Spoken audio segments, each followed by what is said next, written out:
போதைப் பொருள் யூஸ் பண்ணாலே எப்படி பிரச்சனை வரும் அப்படிங்கிறது தெரிஞ்சுக்கிட்டும் யூஸ் பண்றவங்கள என்ன செய்யலாம் அப்படிப்பட்ட ஒரு சம்பவம் தான் பதிவாயிருக்குது.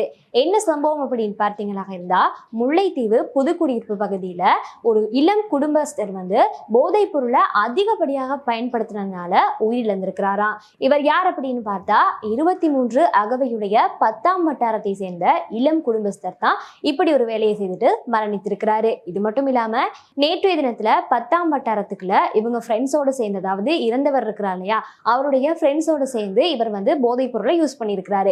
யூஸ் பண்ணவர் கொஞ்சம் அதிகமாகவே யூஸ் பண்ணிட்டு அதே இடத்துல மயங்கி விழுந்துட்டாரு. இதை பார்த்த மற்ற 2 ஃப்ரெண்ட்ஸும் இந்த இடத்தை விட்டு வெளியேறி இருக்கிறாங்க. உடனடியாக அந்த இடத்திற்கு வந்த போலீசார்கள் இவரை புதுக்குடியிருப்பு ஆதார வைத்தியசாலைக்கு கொண்டு சென்றிருக்கிறாங்க. கொண்டு செல்லப்பட்ட பிறகு இவர் மரணித்திருக்கிறாரு. அவருடைய உடற்கூற்று பரிசோதனையின் பிறகு அவருடைய சடலமானது உறவினர்களிடம் ஒப்படைக்கப்பட்டிருந்தாலுமே இப்ப புதுக்குடியிருப்புல அதிகப்படியான போதைப் பொருட்கள் யூஸ் பண்ணப்பட்டு தான் கொண்டிருக்கு அப்படிங்கிற விடயம் குறிப்பிடத்தக்க விடயமாக சொல்லியிருக்கிறாங்க.